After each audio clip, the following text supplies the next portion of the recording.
안녕하세요. 저는 얼마 전 줏대 없는 남편놈과 이혼한 여성입니다. 생각보다 참을성 많은 제가 이혼에 이르게 된 과정을 이렇게 이야기하는 건 저 나름대로 이 이혼의 종지부를 찍고 싶기 때문이에요. 사실 여전히 저는 이 남편 때문에 얻은 남성 불신 때문에 너무도 고생하고 있는 중이거든요. 이혼만 하면 다 잊고 정말 혼자, 아니 애랑 둘이서 잘 살 줄 알았는데 그것이 그리 쉬운 일이 아니더군요. 이제는 이미 끝난 일인데도 여전히 저를 괴롭히고 있거든요. 아무것도 하지 않고 멍하니 있을 때나 가끔씩 아이가 아빠에 대한 이야기를 할 때면 생각만으로도 우라통이 터져서 미쳐버릴 것 같아서요. 친구에게 이야기했더니 차라리 다 털어놓으면 마음이 편해지지 않겠냐는 생각으로 사연 글을 써봅니다. 저와 남편은 같은 직장에서 일하는 동료로 만나서 결혼했어요. 동갑이었기 때문에 제가 실제적으로는 더 오랫동안 회사에서 근무를 하고 있는 상황이었고, 남편은 저희 회사에 들어오기 전에 벌써 두 군데의 회사를 거쳐 들어온 상황이었어요. 남편은 느긋하고 쾌활한 성격의 분위기 메이커였어요. 옆에 있기만 해도 주변 사람들이 즐거워했으니까요. 그렇지만 일을 잘했냐고 물어본다면 글쎄요 라는 답밖에 못할 정도로 일은 못했어요. 제가 옆에서 봤을 때는 못한다기보다는 따분해하고 금방 흥미를 잃을 것 같다는 느낌이 더 컸죠. 당시에는 젊은 사람에게 회사라는 게 다 그런 거라고 생각했기에 별로 큰 문제 삼지 않았어요. 하지만 지금 돌이켜보면 남편은 한 가지에 진득하게 붙어서 집중할 수 있는 사람은 아니었어요. 처음에 말한 그대로 줏대가 없는 사람이었거든요. 그래도 같이 있으면 즐거운 사람이었기에 남편이 제게 고백을 하고 청혼까지 했을 때는 당연히 받아들였어요. 결혼이라는 게 중요한 건 저도 알았지만 저도 처음 해보는 거고 상대방을 다 안다고 착각하고 있었거든요.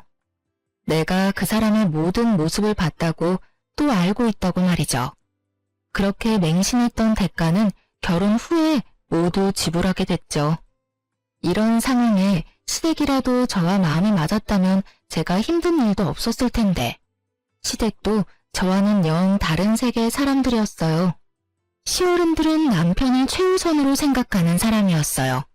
물론 제 자식 귀엽고 사랑스러운 건 당연한 거지만 시부모는 좀 지나치다고나 할까요? 무슨 일이 벌어져도 남편보다는 제 탓을 하더군요.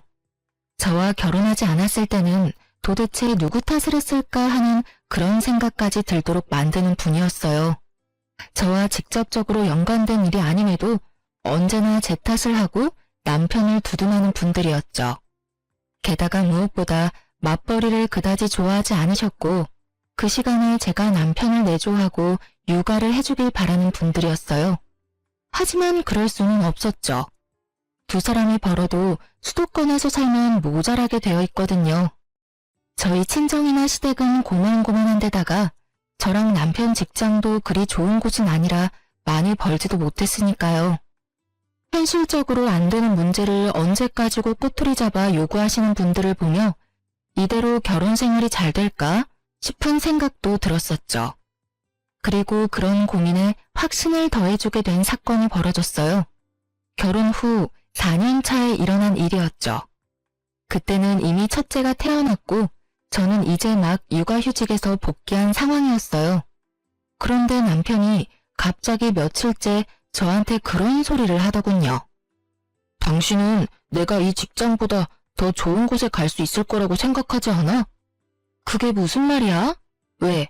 더 좋은 직장에서 오래? 오라면 가야지. 돈도 많이 주고 복지도 빵빵하면 두말 없이 돌아서서 가야지. 역시 그렇지? 왜? 어디서 연락 왔어? 뭔데 그런 걸 물어?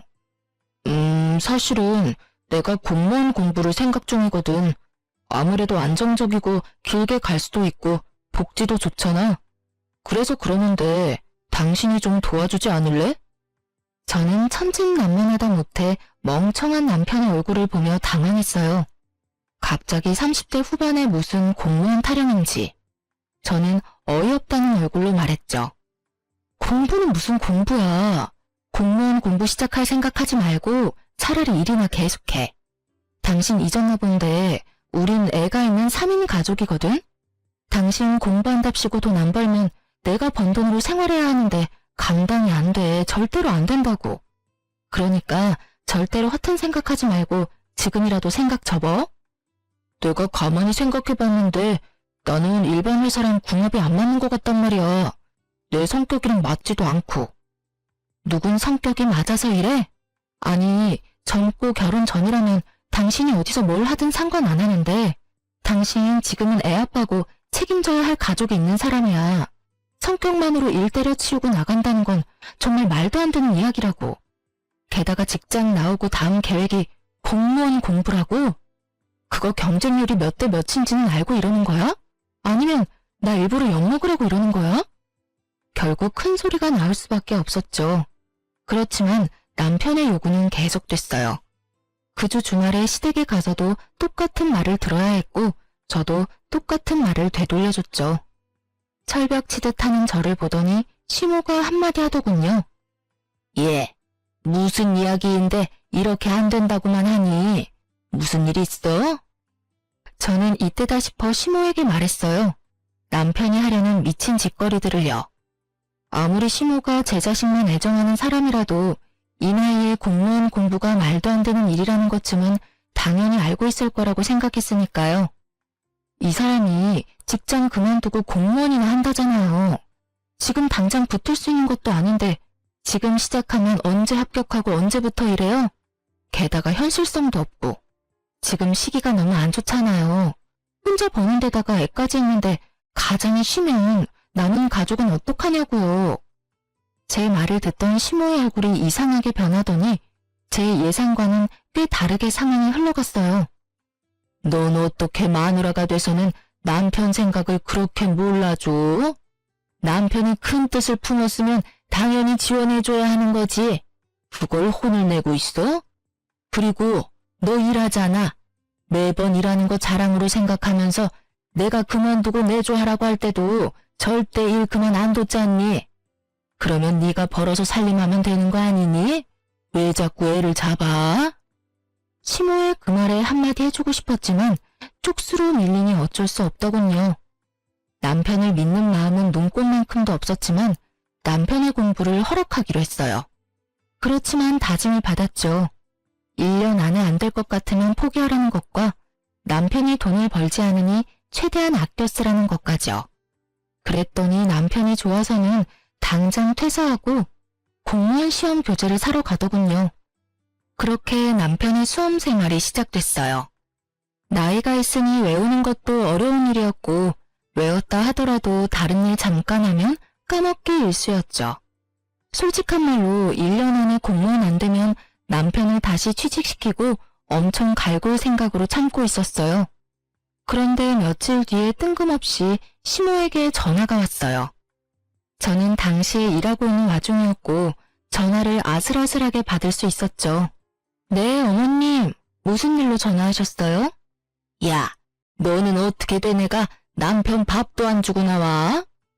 저는 의아했어요. 밥을 안 주다니요. 애 어린이집 보내기 전에 남편과 애 셋이서 아침을 먹었는데 말이죠. 어머님, 아침은 같이 먹고 나왔는데요. 점심 말이다, 점심. 지금 시간을 좀 봐. 애가 여태껏 아무것도 못 먹고 불쌍하게 굶기나 하고. 애초부터 이 결혼이 잘못된 거지. 남편한테 관심이 없는 여자랑 결혼을 해서 그래. 시모 말에 저는 두통이 오는 머리를 주먹으로 퉁퉁 두드렸어요. 시모가 우리 집에 갔을 리는 없고 가지 않았다는 답은 하나죠. 남편이 시모에게 밥 못 먹었다고 찡찡댔다는 거.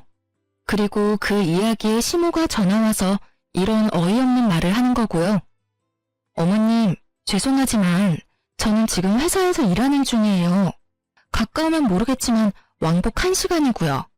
갔다 오면 제 점심시간이 없어지는 데다가 남편이 밥 차려 먹을 수 있도록 준비 다 해놓고 왔는데 갑자기 이게 무슨 소리세요? 그 사람 집에서 공부하고 있거든요?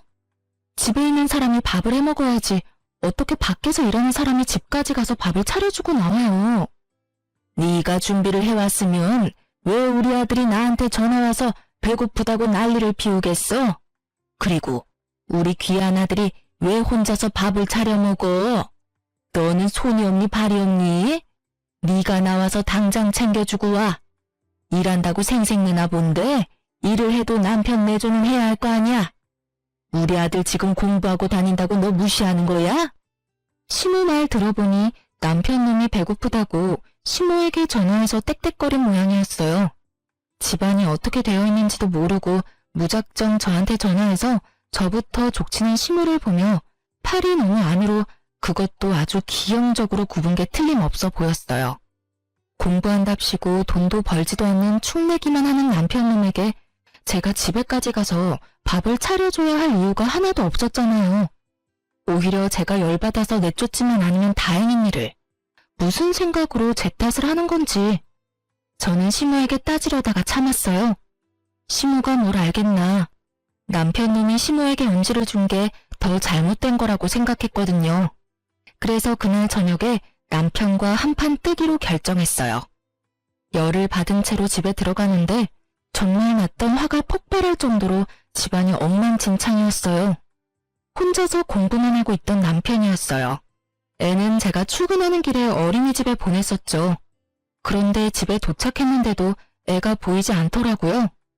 우리 애 어디 갔어? 어린이집에서 안 데리고 왔어? 내가 왜 데리러 가? 당신이 여태까지 데리고 왔으면 끝까지 당신이 데리고 와야지.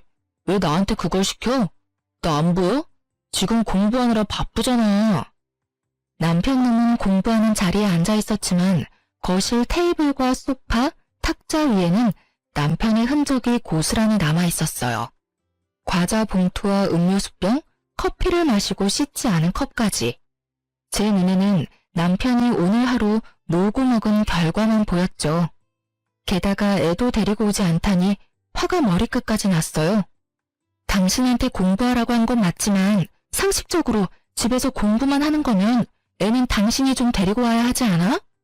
애 어린이집이 아파트 단지 내에 있는데 거리가 멀지도 않은데 왜 매번 내가 데려올 때까지 기다리는 거냐고. 내가 항상 늦어서 어린이집에 죄송하다고 말하며 애 데리고 오는 거 알고 있으면서 이 시간까지 애를 그냥 놔두는 게 말이나 돼? 애가 있으면 시끄러워서 공부가 안 돼. 그래서 안 데리고 온 거고. 좀 그런 거로 나한테 짜증내지 마. 나도 열받으니까. 남편의 그 말에 뒷골이 확 당기더군요. 자기가 뭔데 열이 받아요? 이 상황에 열받을 사람은 저 말고 없잖아요. 결국 저도 남편에게 한마디 했어요. 당신 공부하라고 그냥 놔둔 건 당신이 하고 싶은 거 마지막으로 하게 해주려던 것뿐이야. 그런데 당신이 공부한다는 핑계를 대면서 이 집안에서 아무런 일도 하지 않으려고 하는 건 용납 못해. 무슨 말이냐고? 이 집은 전세이긴 하지만 내 집이고 돈 버는 사람도 나뿐이거든? 앞으로 적당히 하지 않으면 쥐뿔도 없을 거라는 이야기야. 적당히 눈치껏 알아서 하지 않으면 나도 당신처럼 일 그만두고 공기업이나 확 준비해버릴 테니까. 그러면 아무도 돈 못 벌고 우리 셋 나란히 이 집에서 아사하는 거야. 알았어? 소리를 지르는 제 모습이 생소했는지 남편이 연신 당황한 표정으로 어색해하고 있기만 하더군요. 저는 남편에게 말했죠. 당신이 공부를 한다고 해서 우리 집안일에서 벗어난다고는 생각하지 마. 진짜로 그렇게 생각하고 있는 거면 당신이랑 내가 왜 같이 살아? 부부는 함께 사는 사이지 한 사람이 희생하는 관계는 아니잖아. 나한테 이 짐 저 짐 다 얹어두고 싶으면 차라리 한마디만 해. 바로 이혼하자고. 이혼 안 할 거면 당신도 어느 정도 희생해. 지금 현재도 나만 희생하고 있는 거 알고는 있지? 결국 제 말에 남편이 쫄았는지 그 뒤로는 그런 막무가내 짓은 안 하더군요. 그리고 어지럽혀 두었던 식탁이며 거실도 집에 올 때는 다 정리가 되었죠. 그제야 사람 사는 집처럼 보였어요. 솔직하게 말해서 남편이 일을 하지 않으면 제가 조금은 편해질 줄 알았는데 제가 더 불편해질 줄은 몰랐거든요. 게다가 남편이 일을 그만뒀으니 저라도 많이 벌어보려고 야근을 많이 잡아놓은 터라 피곤함마저 가득했으니까요. 그렇지만 이렇게 고생해보면 남편도 곧 제정신 차리겠지 하는 마음으로 버텼어요. 그렇지만 그만두겠다고 하지는 않더군요. 오히려 더 오기가 생긴 것처럼 예전보다 더 열심히 하더군요. 그래, 뭐 이것도 괜찮겠다 싶었어요. 차라리 진짜 공무원이 되면 제가 힘든 일이 없어지게 될지도 모르니까요. 그런 생각으로 남편을 놔뒀어요. 다만 그 이후로는 일하지 않으면 사람 대접을 하지 않겠다고 하니 남편이 설거지며 아이 등 하원을 시켜주더군요. 이때가 가장 평온했고 별일 없는 날들이었던 것 같아요. 그 뒤에는 제 상상을 초월하는 일이 벌어졌거든요. 얌전히 공부만 하고 있을 거라 생각했던 남편이 어느 날은 제게 슬며시 다가와 한마디 툭 꺼내더군요. 나 직장 생활은 내 체질에 안 맞는 것 같아. 특히 다른 사람 밑에서 일하는 게 힘든데 다른 회사의 직원으로 가든 공무원으로 가든 내 위로는 다 내가 고개 숙일 사람밖에 없으니까. 그래서 이번에는 특별히 장사를 한번 해볼까 싶은데 어때? 저는 너무 당황했어요. 공부를 시작한 지 1년이 지나서야 그런 말을 하더군요. 당신 지금 공부한 지 1년이나 됐어. 장사라니. 그거 할 거면 공부는 뭐하러 한다고 그랬어? 1년이라는 시간을 투자했으면 뭐든 결과를 보고 결정해야 할 거 아니야. 결과보다는 내 성격이 그런 것 같아. 어차피 공무원도 계급사회인데 내가 적응 못할 것 같거든. 그럴 바엔 차라리 내가 사장인 자영업자가 되는 게 나을 것 같아서. 말을 한 번 내뱉었으면 좀 지켜. 당신이 하는 생각에 이리저리 휘둘려야 하는 내 생각은 안 해? 1년째 혼자 집안 살림하며 돈 쓰고 있는데 당신은 나한테 미안하지도 않아? 미안하게 생각하니까 장사를 하겠다는 거잖아. 내가 그런 성격이 아닌데 어떻게 하고 싶지 않은 걸 시켜. 내가 하라고 했어? 난 분명히 처음에 당신 공부하고 했을 때 말렸거든? 한참 공부시켜 놓으니까 이번에는 뭐? 장사? 난 절대로 그거 허락 못해. 차라리 지금 공부를 계속하던지 해. 이래서 당신이랑은 대화가 안 된다고. 알았어. 내가 대충 알아서 할 테니까 당신은 신경 쓰지 마. 신경을 쓰이지 않을 리가 없잖아요. 그날 이후로 저는 남편의 일거수일투족에 신경을 썼어요. 뒤를 쫓는 정도는 아니었지만 그래도 이 사람이 무엇을 하고 있는지 정도는 알아야 한다고 생각했어요. 사고 치기 전에 막아야 한다는 일념으로 말이죠. 그런데 한창 남편이 공부도 팽개치고 열심히 여기저기 움직이더군요. 그러더니 장사 이야기가 나온 지 한 달 만에 저한테 말하더라고요. 당신 돈 좀 있어? 나 꼭 필요한데 써야 하는데 좀 빌려줘. 나중에 2배로 갚아줄게. 무슨 일이야? 설마 또 장사 때문에 돈 빌리는 거면 난 절대 못 줘. 난 승산 없는 일에는 투자 안 해. 승산이 왜 없어? 이번에 친구 정훈이 좋은 아이템 가져왔거든? 당신도 들으면 진짜 혹할 것 같은데. 지금 가게 리모델링에 돈이 좀 쪼들려서 그래. 당신이 좀만 도와주면 안 될까? 장사하는 거면 돈 안 준다고 했지. 그리고 벌써 일 다 버렸잖아. 게다가 동업? 그리고 리모델링이면 이미 가게가 들어섰다는 건데 가게 세울 돈은 어디서 났어? 내가 받은 퇴직금 좀 넣었지. 그리고 모아뒀던 돈도 넣었고. 저는 제 귀를 의심할 수밖에 없었어요. 남편이 가지고 있던 돈을 다 털어넣었다는 말이었거든요. 모으고 있던 돈과 퇴직금까지 털어낸 남편은 정말로 빈털털이었어요. 그런 남편이 제게 돈을 더 요구하니 속이 터졌죠. 그 가게가 어떤 가게인지는 모르지만 일단 저는 제 인생에만 집중하기로 했어요. 그 말은 돈을 빌려주지 않았다는 뜻이죠. 제가 돈을 빌려주지 않으니 남편 놈이 아주 열받는다는 표정으로 저한테 눈으로 욕을 마구마구 하더라고요. 그러나 더 이상 달라고 요구하지 않고 사라졌어요. 저는 남편이 어디로 갔는지 알 수 없었지만 어디든 제발 제정신 차릴 수 있는 곳에 가길 바랬어요. 그리고 한 달 정도 지났을 때 시모가 제게 전화를 했어요. 네, 어머님. 어쩐 일로 전화하셨어요? 너 얼마 전에 빌려간 4천만 원은 언제 갚을 거니? 돈을 갚으라고요? 금시초문인 일이었죠. 저는 시모에게 돈을 빌린 적이 한 번도 없었거든요. 게다가 4천만 원은 큰 돈이었죠. 그래, 네가 우리 아들 시켜서 돈 가져갔잖아. 이번에 전세 계약할 때 집주인이 4천만 원 올려받게 됐다면서? 저는 그런 말을 한 적이 없었거든요. 어머님, 혹시 그 돈을 준 계좌는 그 사람 계좌인가요? 그래, 아들 앞으로 보냈다. 몇 달 있다가 이자까지 쳐서 보내준다고 했잖니. 그런데 가만히 생각해보니까 그렇게 큰 돈을 그냥 빌려준 게 좀 그래서 말이야. 와서 차용증이라도 써야 할 것 같아서. 시간 되면 아들이랑 집에 좀 오거라. 그제야 저는 지끈거리는 관자놀이를 열심히 주물러댔어요. 저한테 돈이 필요하다며 찡얼거리던 남편놈이 시모에게 제 이름 팔아서 돈을 빌렸더군요. 게다가 시모는 그 돈을 덥석 줘놓고는 저한테 돈이라도 떼일까 싶어 뒤늦게 차용증을 쓰자고 말하는 거였고요. 저는 일단 시모에게 진실을 알려줬어요. 어머님, 그 돈 남편 계좌로 줬으니까 아시겠지만 저는 이 상황에 대해 아는 게 없어요.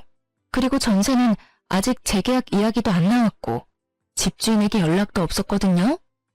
제 명의로 계약했으니 연락도 저한테 올 텐데 그럴 기미도 없어요. 그럴 시기도 아니고. 게다가 저는 그 돈 구경도 못했어요. 돈이 어디로 갔는지 알고 싶으면 남편에게 물어보세요. 뭐? 그럼 우리 아들이 나한테 거짓말을 하고 그 큰 돈을 가져갔다고? 말이 되는 소리니? 걔가 뭐 때문에 그런 짓을 하겠어? 너 설마 아들이랑 나 사이 이간질하려고 그러는 거니? 바빠서 그럴 틈도 없어요. 어쨌든 남편 오면 물어보세요. 그렇게 이야기하다가 아차 싶었죠. 혹시 남편이 또 시모에게 거짓말하면 어쩌나 싶은 생각에 말했어요. 혹시 모르니까 오늘 저녁에 제가 남편 데리고 시댁 갈게요. 어머님은 기다리고 계세요. 저는 그날 저녁 남편이 들어오자마자 시댁으로 향했어요. 그리고 시모 앞에서 남편에게 물었죠. 오늘 어머님이 나한테 돈 4천만 원 갚으라고 하시더라고. 그런데 난 돈을 빌린 기억이 없거든? 당신이 그 돈 받았다는데 어떻게 된 건지 알려줘.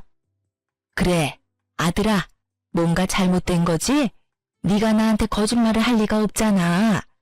왜 네가 돈을 빌리는데 거짓말을 해? 저와 시모의 물음에 남편이 당황한 얼굴로 어물쩍거리더니 한참을 꿈을 대다 말하더군요. 엄마, 사실 내가 장사 준비하고 있거든. 리모델링 비용이 모자라서 돈 좀 빌리려고 와이프한테 이야기했는데 와이프가 못 빌려준다고 하더라고. 그래서 엄마한테 빌린 거야. 역시 장사였어요. 하지 말라고 하는데도 끊임없이 돈을 갖다 바르는 걸 보니 정말 화가 머리끝까지 났지만 시모 앞이라 최대한 참으며 말했죠. 아무리 돈이 급해도 그렇지 마누라 팔아서 돈 마련하는 사람이 어딨어. 당신 혹시라도 그 돈 못 갚으면 나한테 책임 전가하려고 그런 거야? 그런 거 아니야. 그냥 빌려달라고 하면 안 빌려줄 것 같아서 그랬지. 당신도 나한테 무조건 안 된다고 안 빌려준다고만 했잖아. 남편의 생떼를 쓰는 소리에 저는 눈앞이 캄캄하더군요. 이게 책임감을 가진 가장이 할 소리인가 싶었죠.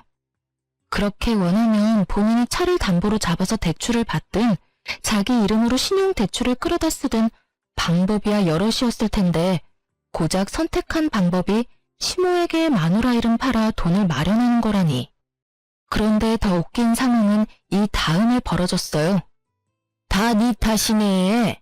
며느리 네가 우리 아들 길을 죽이고 다니니 애가 길을 못 펴고 우리한테까지 거짓말을 하게 됐잖아. 네가 뭔데 우리 아들을 괴롭혀. 그깟 돈이 뭐가 그렇게 소중해서 장사하겠다는 애를 못하게 막냐고. 그만 좀 하세요. 지금 이 사람 2년 동안 한 일이 뭐가 있는지 아세요? 그 귀한 시간 절반 넘게 공부한답시고 집에 틀어박혀서 제가 벌어다주는 돈으로 느긋하게 살더니 이제 와서 장사하겠다고 집에 있는 돈 다 가져가려고 하잖아요. 둘이 벌어도 모자란 판에 어떻게 혼자 벌고 있는 사람한테 돈 내놓으라고 하냐고요. 제가 뭐 어디 가서 가장 노릇하라고 했어요? 공부하고 싶다고 해서 공부시켜줬더니 시험은 합격도 못 해놓고 이제 와서 장사하겠다고 저러는데 어떤 마누라가 돈을 내놔요? 지금 당장 내스키 밥 해먹을 것도 걱정되는 판국에. 너 말 다 했니? 그러는 너는 여태껏 우리 아들이 벌어다주는 돈으로 편하게 살았어, 안 살았어? 네가 그런 소리 하면 안 되지. 너 돈 좀 번다고 생색내면서 그러는 거 아주 꼴 보기 싫어. 왜 우리 아들이 너한테 그런 대접을 받으면서 살아야 해? 그 말을 듣는데 정말로 하늘이 무너지는 기분이었죠. 편하게 살긴 누가 편하게 살아요? 제가 지금 편하게 사는 것처럼 보이세요? 일도 안 하는 남편 공부시키느라 애 등하원도 제가 하고 애 밥 먹이는 것도 제가 하고 집안일도 돈 버는 것도 제가 하는데, 그리고 어머님 말씀대로면 지금 당장 있는 돈 없는 돈 다 긁어모아서 남편 장사하는 데 넣어주고 우리는 길거리에 나 앉아서 손가락이나 빨고 있으라 그 말이에요? 제가 적나라하게 말하자 그제야 시모가 눈치를 보더니 딱 잡아떼더군요. 내가 언제 그렇게 말했어? 넌 사람을 꼭 그렇게 이상한 사람으로 만들어야겠니? 그게 아니면 뭔데요? 제 말이 어머니 말이랑 뭐가 달라요? 집에 있는 여윳돈은 다 남편한테 갖다 바쳐라 이거잖아요. 일도 안 하고 집에서 쳐놀기만 하는 주제에 사고나 치고 다니는 남편한테. 말이 통하지 않는 시모와 눈치 보며 그저 여기서 벗어나길 바라는 딱2머리 없는 남편놈을 보면서 저는 끓어오르던 화가 터져버렸어요. 됐어요. 이런 말 할 필요도 없네요. 당신 이혼해. 줏대 없는 당신 때문에 고생하며 여기까지 왔는데 더는 못하겠어. 내가 왜 이런 취급 당하면서까지 당신하고 같이 살아야 해? 애는 내가 데리고 살 거니까 당신은 당신 원하는 대로 공부를 하든지 장사를 하든지 마음대로 해. 제 이혼 이야기에 남편은 당황해서 변명부터 하기 바쁘더군요. 이혼? 갑자기 웬 이혼이야. 장사 한번 하겠다는데 이혼하는 건 너무한 거 아니야? 나한테도 시간을 줘야지. 난 그 시간 못 기다려. 솔직하게 말해서 지금도 싱글맘 기분이야. 이혼을 안 하면 사고 많이 치는 애랑 어린애 둘을 키우는 기분일 거고, 이혼하면 그냥 어린애 하나 키우는 기분이겠지. 그러니까 이제 그만하자. 당신 진짜 이럴 거야? 솔직하게 말해서 당신만 이혼하고 싶은 건 줄 알아? 내가 하고 싶은 말이었어. 그래도 당신 고생한 거 알고 있으니까 여태껏 내가 참은 거지. 뭘 참았는데? 네가 도대체 뭘 참았다고 네 입에서 이혼 이야기가 나와. 결혼해서 마누라 고열 빨아가며 열심히 놀았으면서 당신이 뭘 참았는데? 내가 한 잔소리가 그렇게 듣기 싫었어? 당신이 정상적으로 직장만 다니고 있었어도 내가 그랬겠어? 와, 내가 이런 남자랑 결혼했다니 진짜 최악이다, 최악. 그래, 당신도 이혼하고 싶었다니 다행이네. 질질 끌고 할 필요도 없이 깔끔해서 좋겠어. 이런다고 내가 무서워할 줄 아나 본데 당신이나 후회하지 마라. 여태껏 나 깔본 거 생각하니까 더 열받네. 줘, 이혼 서류. 지금 당장 작성해서 줄 테니까. 그래야 돼. 잘 생각했어. 이런 여자가 남편 잡아먹는 년이야. 세상 천지에 반이 여자고 우리 아들 내조 잘해줄 여자도 어딘가에는 있을 거다. 처음부터 이런 여자인 걸 알았으면 결혼을 허락하지도 않는 건데. 시모의 응원의 말에 힘입었는지 결국 남편놈은 그 자리에서 이혼 서류를 작성하더군요. 이혼 서류는 제가 가져온 거였어요. 솔직하게 말해서 이혼할 마음으로 들고 왔다기보다는 이걸 보면 남편놈도 제정신 차리지 않을까 싶어서 가져온 건데 아예 반대 결과가 나타나 버렸죠. 남편놈이 그걸 작성하는 걸 보는데 괜스레 화가 더 치밀어 오르더군요. 내 지가 더 속 시원해하고 기세등등한지. 나중에 나 잘되고 나서 애 앞세워서 찾아오진 않아. 뭐래? 웃기고 앉았네. 돈이나 벌고 그런 말 하는 게 어때? 지금 당장 돈 10,000원도 못 버는 인간이 허세는? 결국 그렇게 저는 이혼 서류를 냈어요. 소송을 하게 되겠지만 제게 불리할 거라고는 생각지 않았어요. 그만큼 남편의 행동은 정말 최악이었으니까요. 그리고 제가 불리한 판결을 받는다 해도 저 남자와는 더 이상 엮이고 싶지 않았거든요. 서류를 내고 남편은 2주 뒤에 집을 나가기로 결정했어요. 원래 우리가 살던 집은 제가 결혼 전부터 살고 있던 전셋집이었고 계속 계약을 갱신해오고 있었으니 제 명의로 되어 있었거든요. 남편의 지분이 조금도 없으니 나가야 할 사람은 남편 혼자였으니까요. 어차피 시댁으로 들어간다기에 짐을 조금씩 옮기고 있었죠. 그런데 서류 내고 일주일 정도 뒤부터 남편 놈이 초조해하며 제 눈치를 보기 시작하더군요. 저는 관여하고 싶은 마음이 조금도 없었기에 아예 모른 척했어요. 그런데 모른 척해도 들리는 걸 듣지 않게 막을 방법은 없잖아요. 그런데 전화통을 계속 받지 않는 누군가에게로 연락하는 걸 봤죠. 쎄한 기분이 들었어요. 알고 보니 남편과 동업한다던 친구가 잠수를 타서 연락이 안 되는 데다가 리모델링하고 있던 곳은 완전 남의 가게였던 거예요. 한마디로 사기를 당한 거였죠. 어차피 저는 이혼을 할 사람이고 저는 애를 데리고 있잖아요. 남편 놈이 저 상태면 위자료는커녕 아무것도 못 받겠다 싶어서 시모에게 전화를 했어요. 네가 무슨 일로 전화니? 나는 할 말 없다. 이미 우리 아들이랑 이혼하기로 한 거 잊었어? 나한테 이혼은 실수였다고 말하기만 하면? 그런 거 아니에요. 어머님 아드님이 사기를 당한 것 같네요. 동업한다는 친구가 연락이 안 되는 것 같아요.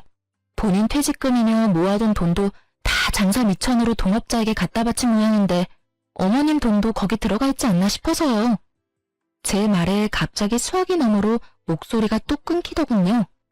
사기? 넌 도대체 뭘 했길래 남편이 사기를 당하도록 만들어?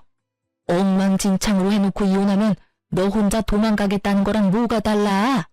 설마 이럴 거 알고 이혼하자고 한 거니? 사기 당할 걸 누가 알겠어요. 그리고 저는 애초에 장사하는 걸 반대했던 사람이라고요. 무슨 말만 하면 다 제 탓을 하시는데 이렇게 된 건 어머님 탓이 제일 크잖아요. 아들이 허튼 짓 하는 것 같으면 부모가 말리든지 타이르든지 해야 하는데 어머님 뭐라고 그러셨어요? 며느리가 남편 이겨먹으려고 한다고 남편 하고 싶은 대로 못하게 한다고 엄청나게 혼내셨잖아요. 그때 막았으면 이런 꼴 받겠어요? 그러면 어쩔 수 없지. 네 전세금 빼서 나한테 갚아. 나는 그 돈 무조건 받을 거니까. 전세금은 오로지 제 돈이라서 그렇게 못하죠. 그리고 돈 빌린 사람이 따로 있는데 왜 저한테 그러시는지? 저는 그 돈 구경도 못 해봤고 어차피 법원에서 금융 기록 확인하면 남편한테 흘러가서 남편이 동업자한테 준 거 다 확인될 거예요. 그리고 와이프랑 자식 방임한 건 남편 책임이니까 그에 대한 위자료는 아마 제가 받아야 할 거고요. 남편이 못 내면 저도 법적으로 할 수 있는 조치는 다 취할 거예요. 그러니까 앞으로 아드님 고삐 잘 쥐고 있으시라고요. 제 말에 시모는 놀랐는지 대답을 못 하더라고요. 결국 그날 남편은 시모에게 불려갔고 집에 왔을 때는 시부모에게 몇 대 맞았는지 제대로 털린 얼굴로 돌아왔더군요. 그러면서 저한테 한마디 하더라고요. 당신이 우리 엄마한테 나 사기당했다고 말했어? 왜 그딴 말을 해? 누가 사기를 당했다고? 동업자한테 돈을 다 넘겼는데 동업자가 연락이 안 되고 리모델링 중이라던 가게가 실제로 다른 주인이 있었던 거면 그게 사기지. 당신은 그게 사기가 아니라고 생각해? 그래서 내가 미리 이야기했잖아. 장사 쉽게 보지 말라고. 그리고 제대로 할 거였으면 돈이 어디서 어떻게 흘러갔는지 정도는 당신이 확인하고 같이 돈 쓰는 자리에 있었어야지. 동업자한테 다 맡겨놓고 당신 혼자 편하게 있으면서 장사를 한다고? 내가 처음에는 당신이 줏대가 없는 사람이라고 생각했는데 그게 아니었어. 당신은 세상 모든 일이 그냥 쉽게 보였던 거지. 그래서 매번 뭐 하나 잃어보지도 못하고 딴 거 찾고 그래서 이렇게 사기도 당하잖아. 제 말에 전곡을 찔렀는지 남편 놈은 가만히 저만 째려보더군요. 째려보면 뭐 어쩔 건데. 나 째려보고 있으면 동업자가 갖고 나른 당신 돈이 나올 것 같아? 이러고 있을 시간에 그 동업자 찾으러 다니는 게 훨씬 낫지 않겠어? 어차피 일도 없고 공부도 안 하고 한가했잖아. 애를 보기를 해, 집안일을 하기를 해. 아무것도 안 하는데 뭐하러 여기서 전화통만 붙들고 있는지 당최 이해가 안 돼서 말이야. 그리고 말해두는데 나는 어떻게 해서든 내 목 다 받아낼 거야. 그러니까 당신도 그렇게 생각하고 있으라고.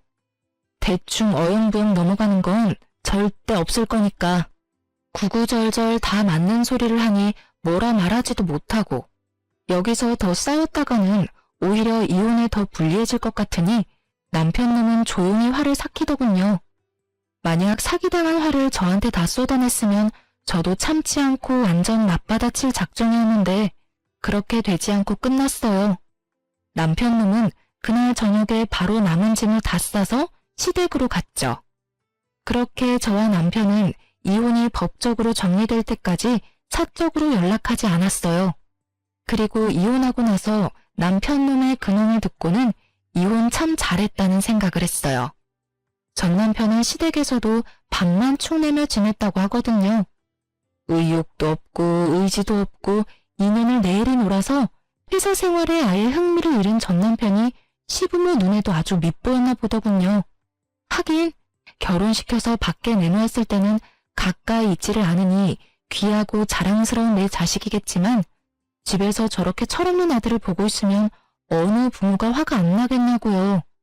게다가 전 남편이 일을 하지 않고 백수로 지내니 저에게 와야 할 양육비가 오지 않게 된 거죠. 제가 매번 남편에게 양육비 달라고 하면 전 남편은 시부모에게 돈 좀 붙이라며 시부모에게 떠맡기기 바빴거든요. 그게 1년이 넘게 지속되자 시부모님들도 알게 된 거죠. 남편이 인간 말종이라는 걸요. 결국 비난의 화살은 제가 아니라 본인들 아들에게 돌아갔고 전 남편은 시부모 등살에 못 이겨 결국 알바를 시작했더군요. 취직을 하려니 공백기가 좀 있는 데다가 본인도 이제 회사 생활이 영 맞지 않다고 생각했는지 아니면 여가 시간을 즐기고 싶었는지 파트타임 알바를 다니고 있더군요. 그리고 일하고 나서 얼마 안 돼서 저한테 연락이 왔어요. 여태까지 한 번도 애를 보러 오지 않았던 놈이 갑자기 애가 보고 싶다고요. 애가 보고 싶다는 아빠를 외면할 수는 없으니 일단 만날 약속을 잡았어요. 그런데 이놈이 만나자마자 어이없는 말을 하더군요. 나 얼마 전에 일자리 구했어. 일도 지금 하고 있고. 지금 생각해보면 나 생각하고 걱정해주는 사람이 당신뿐이었는데 내가 왜 그랬나 모르겠어. 우리 이혼 다시 한번 생각해보지 않을래? 이대로는 내가 너무 미안해서 그래. 당신한테도 아이한테도. 일자리 구했으면 열심히 일해서 양육비나 보내줘. 나는 당신하고 다시 좋은 마음으로 살 자신이 없거든. 솔직히 당신이 변했다고 해도 이미 내 안에서 당신이라는 사람은 애한테 신경도 안 쓰고 자기 좋을 대로 사는 사람으로 고정되어 있으니까. 그냥 한순간의 일탈이었다고 생각하면 안 돼? 나도 나쁜 의도로 그런 건 아니잖아. 다 우리 가족 잘 되라고 한 선택이었는데 그게 잘 안 됐을 뿐이고. 만약에 내가 한 선택들이 다 잘 됐다면 당신도 나와 이혼하지는 않았을 거 아니야. 아니, 그래도 나는 당신이랑 이혼했을 거야. 당신이 착각하고 있는 것 같은데 내가 확실하게 말해줄게. 당신이 잘 되고 못 되고를 떠나서 당신이 한 선택들은 나랑 애를 생각하면 선택할 수 없는 일들 뿐이었어. 와이프를 일하게 하고 애도 돌보지 않고 하지 말라는 것만 골라서 한 모든 것들이 말이야. 그러니까 한마디로 너는 네 생각만 하는 이기적인 놈이라 이거지. 그러니까 다시 이혼해도 넌 똑같이 이기적인 선택을 할 거야. 그리고 당신이 변했다 해도 나는 다시는 너한테 안 가. 내가 아는 다른 사람과 잘해봐. 나는 2번을 당했으니까 3번은 당하고 싶지 않거든? 내 인생을 걸고 그런 도박을 하라는 건 좀 너무하지 않냐?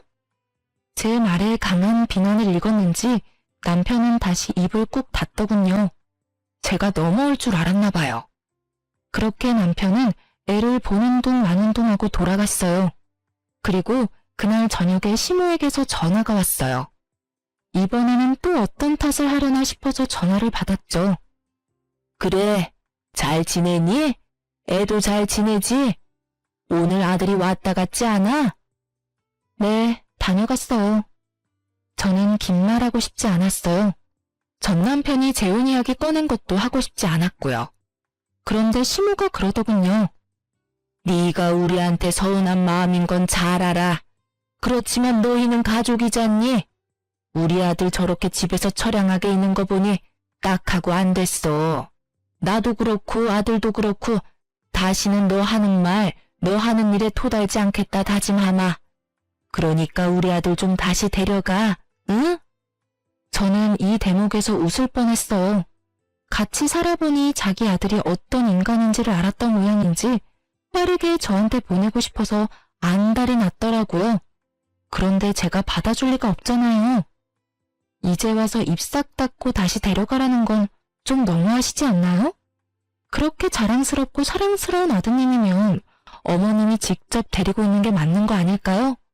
솔직하게 말해서 저는 자기만 소중하게 생각하는 남자는 필요가 없거든요.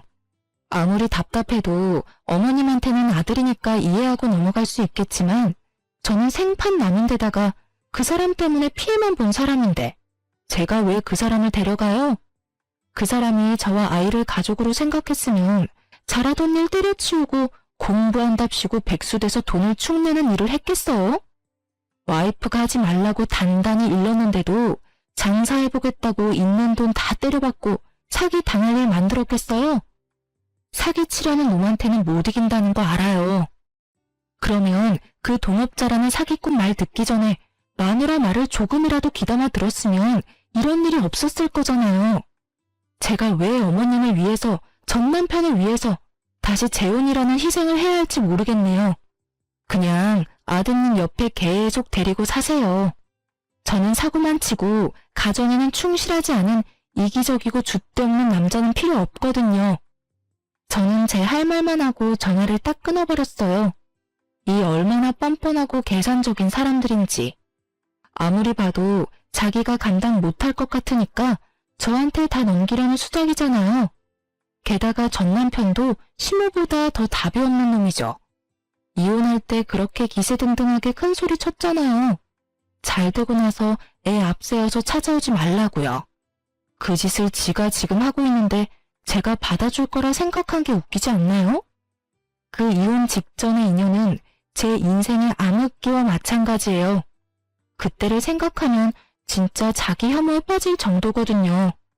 그래도 어떻게든 너무 늦지 않은 시기에 빠져나와 천만다행이라고 생각하고 있어요. 실은 전 남편이 공부를 한다고 했을 때부터 이혼을 해야 하나 싶은 마음이 있었던 것도 사실이고 그때 이혼을 했다면 제가 그만큼 고생할 일도 없었겠죠.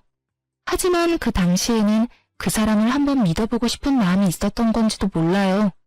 물론 배신당했지만요. 그랬기에 두 번째에는 더 늦기 전에 이혼할 수 있었던 것 같아요.